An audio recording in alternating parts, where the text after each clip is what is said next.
beautiful children. Mother Mika here. So, yeah, I did change my username, whatever.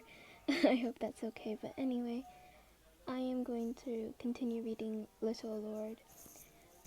So anyways, I hope you enjoy this. Chapter 3. Sebastian at your service. Where am I? Is the first thought that comes to your mind as you force apart your eyelids. You feel weak and exhausted from the previous events the night before. You lay still, trying to see if you can hear anything around you. Silence. You slowly open your eyes. Why is it so dark? What happened after last night? Am I dead? Am I alive? So many thoughts were racing through your mind as you finally sit up and wait for your eyes to adjust to the darkness around you. After a moment, you realize you're in a large circular room. There is a table in the middle of it, about as large as a bed. The floor is marble and the ceiling was decorated with many chandeliers that each held about 5 candles each, some lit, others not. They seemed to be the only source of light in the room. The entire room reminded you of a prison, quite a fashionable one at that. You tried to stand up and get a better look at the room, but you went around you when you felt a tug on your ankle. You sprained your ankle, making pain shoot up your leg as you fall to the ground. You turned to look at your leg, realizing there was a heavy chain connecting you to the wall. You sit there for a moment, stunned. Who would do this? Why am I here? Where are my parents? Wait, the fire. They're all dead. You think as all of the horrible memories from last night flood into your mind. What about Ciel? Where's Ciel? You look around to see if you can find him.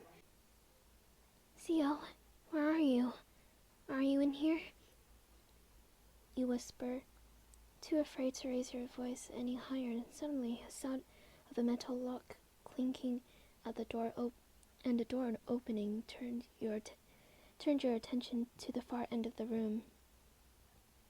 The door is open, and a yellow light floods the room like golden water. Even though the light wasn't very bright compared to the sun outside, you still had to squint your eyes when the light reached you. 3 men walked through the doors and towards the table in the middle of the room. With a new light in the room, you could see there were large cages big enough to fit several grown men in. Placed in the room in a circle surrounding the table, you could make out faint outlines of people in the cages. As you looked at all of them one by one, slowly making your way out of your way to your cage, you realized they were two stuck in a cage.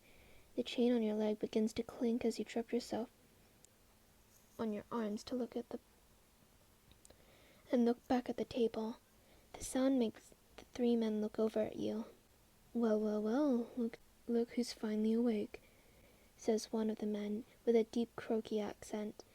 They all walk towards your cage, smiling sadistically. Where am I? What am I doing here? Before you can finish asking your questions, one of the men bent down to your level and looking into your teary eyes with his piercing grey ones. Aw, how cute. This one thinks they can talk to us, the man says, and you can smell the alcohol in his breath, almost making you gag.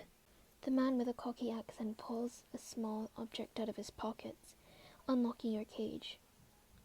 Maybe we'll just have to show her what happens to those who step out of line, he says, dragging you out of the cage by your arm. Let me go, you shout, kicking the man holding you.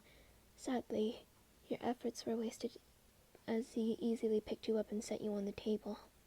Amidst your struggling, it was unnoticed by you that you were being watched by everyone else in the room. Some of them were worried for you. Others were thankful that it wasn't them, but you, on the table. 2 of the men from earlier hold you down on the table as the third, whose eyes you you've yet to seen, open a bag and pulls out a knife. This is the problem with you nobles, so pathetic, always relying on someone else to do something for you. The other croaky voice rings in your ear as he ties your arm to the table. But I guess you can't help it, huh? Says the other man. Especially someone like you, Phantom Hive. They each let out of a dark chuckle. How do you know my name? You asked, trying to not to seem frightened, but you all knew that you were beyond scared by now. Oh, we know everything about you, Flower, one man says, stretching out the last word. Flower. That's what your parents used to call you. They really do know everything, you think, tears streaming down your face. You couldn't hold them in anymore. Where's my brother? You ask timidly, hoping they will at least tell you that. Don't worry, Flower, he's perfectly fine, the man with the knife says, followed by a sinister chuckle.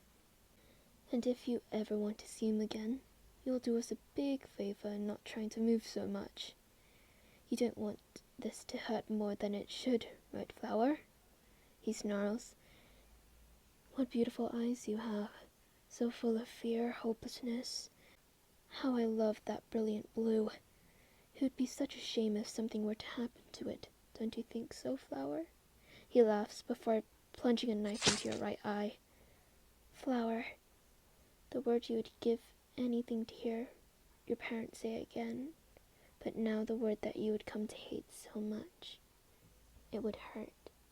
So, I'm editing right now, and the chapter is a bit more longer than I expected it to be, so this is going to be a split chapter. I hope that's okay.